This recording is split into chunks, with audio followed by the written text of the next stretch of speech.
Karibu tena mpenzi mtazamaji kwa mwendelezo wa taarifa za leo. Natumai kwamba u mzima buheri wa afya na Mwenyezi Mungu anazidi kukulinda.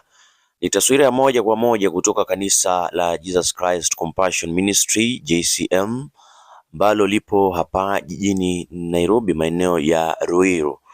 Vijana maelfu na mamia ya Gen Z wamejumuika wakifanya maandamano nje ya majengo ya kanisa hilo, wakidai Bishop Ben Kiengei anayeongoza aliwasaliti siku ya Jumapili tarehe 22 baada ya kumwalika Rais William Samoei Ruto kanisani humo na kupokea mamia na mamilioni ya pesa. Nitakuja kukuarifu kwa nini na mbona Bishop Ben Kiengei anatumiwa na Gen Z kuhusiana na mambo ya usaliti. Lakini kabla ya hapo, ningeomba sana mtazamaji wangu uchukue sekunde yako moja upige subscription katika channel hii, like and also share. Hebu sikiza kanda hii ya video.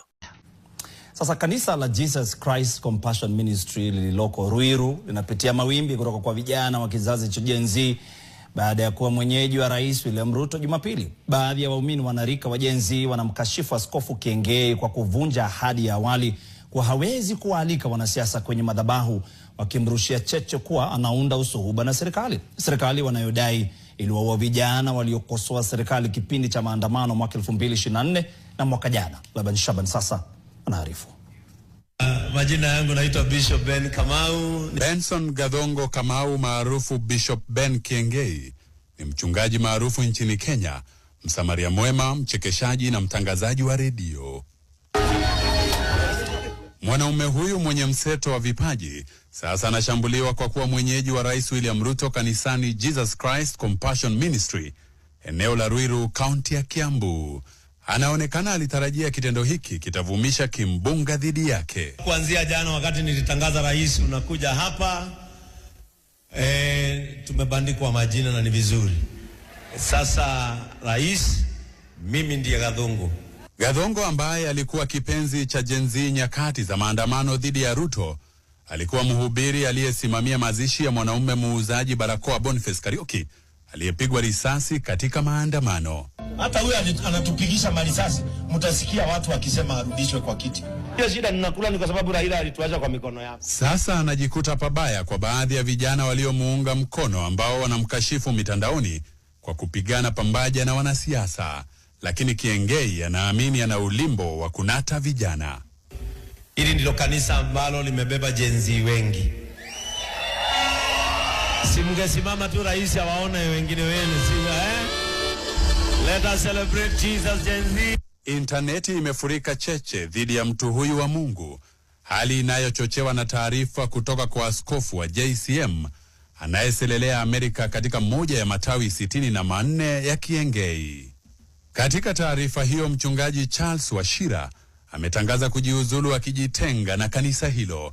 Wachira amesema uamuzi wake ni kwa sababu ya wasiwasi mkubwa kuhusu kanuni za uongozi na mikutano ya karibuni ya hadhara ambayo imesababisha wasiwasi kwa waumini wengi, hasa kizazi kipya. Aliendelea kueleza hofu yake kuhusu mwelekeo wa kimaadili wa kanisa hilo, ukuruba na wanasiasa, akiwa na wasiwasi kwamba hali hii itasababisha masumbuko, utengano na ukosefu wa imani miongoni mwa waumini, hasa vijana wa Gen Z ambao wamekuwa wakitambua dhehebu hilo kwa kuwa na uwajibikaji na utekelezaji wa haki za kijamii. Pastor Wachira ambaye pia ni mwimbaji wa nyimbo za Injili aliongeza kuwa anajizatiti kuhudumia Mungu na jamii ya Kenya kwa uadilifu, huruma na uwajibikaji wa kimaadili, huku akionyesha tahadhari dhidi ya vitendo vinavyoweza kusababisha masumbuko au mgawanyiko. Akitarajia kupigwa makumbo kwa kumkumbatia Ruto katika eneo la mlima, Kiengei amejitetea kuwa mtu mjasiri anayejiamini. Kanisa la JCM ni kanisa ambalo huwa linafikiria kwa akili zake peke yake. We are a very independent church na tumetoka independent. Miezi kadhaa iliyopita, askofu huyu aliapa kutowakaribisha wanasiasa madhabahuni ama kupokea zawadi zao alipohubiri kwa lugha. Kwa hiyo baada ya Gen Z kumkumbatia bwana Bishop Ben Kiengei kuingia kundi lao la sisi kwa sisi, hawakutarajia siku moja atakuja wasaliti. Nakumbuka hata kuna wakati mmoja ambapo bwana Bishop baada ya kusimama na familia kadhaa za Gen Z waliouliwa katika maandamano, kwa mfano Boniface Kariuki, the mask vendor aliyeuliwa kwa maandamano, Peter Kaluma ambaye alichangiwa na community ya TikTok. Kwa hiyo ni baadhi ya matukio ambayo bwana Bishop alijitokeza yaliyoonyesha na kuipa vuguvugu la Gen Z matumaini kwamba wamepata mhubiri aliye na msimamo dhabiti. Sasa maandamano haya Gen Z wanadai wao ndo walijenga kanisa hilo la JCM na watahakikisha limebomolewa.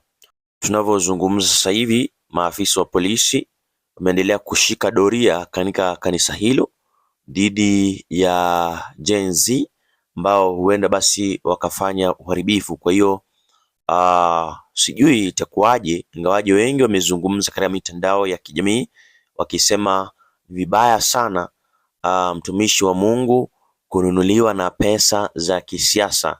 Ni hatia kuruhusu viongozi wanasiasa kufanya siasa katika madhabahu ya Mungu. Hata kama ni pesa, Bishop Kingei angenyamaza. Sasa swali ambalo wengi wanajiuliza, ingekuwa ni wewe umepewa milioni 5, milioni 7 umhost Rais William Ruto in your church, ungekataa? Wengi wametoa maoni tofauti, wengine wanasema mimi siwezi acha pesa, wengine wakisema unamhost mtu aliyemwaga damu, aliyeua Gen Z. Ni baadhi tu ya maoni ya Wakenya. Kwa hiyo mtazamaji wangu, nitaenda kukuarifu ni kipi haswa kinaendelea kutokea katika kanisa hilo la JCM, iwapo hali ya utulivu itakuwa pale, ama ibada ya siku ya Jumapili itafanyika kweli, ama Gen Z watazidi kufanya maandamano haya. Kwa mfano Githaiga wa Chai na vilevile MC Chris wame-raise concerns jinsi serikali ilianza tangu hapo mwanzo, kipindi walikuwa wanachangia Kaluma Boy wakitaka ati Kindiki the deputy president aje ahutubie mkutano huo, akawapa 5 million, lakini wao walikataa. So wakati huu Kingei alionelea ni vema basi avunje uhusiano wake na Gen Z, avunje imani yake na Gen Z na amwalike Rais Ruto kanisani. Kwa hiyo ndizo taarifa za hivi sasa. Unaweza toa maoni yako hapo kwa comment section kuhusiana na swala hili nzima ambalo linazidi kutrend katika mitandao ya kijamii. Langu jina ni Sylvester Kilo, na tutakuwa na jamaa mengine zaidi, usikwende mbali.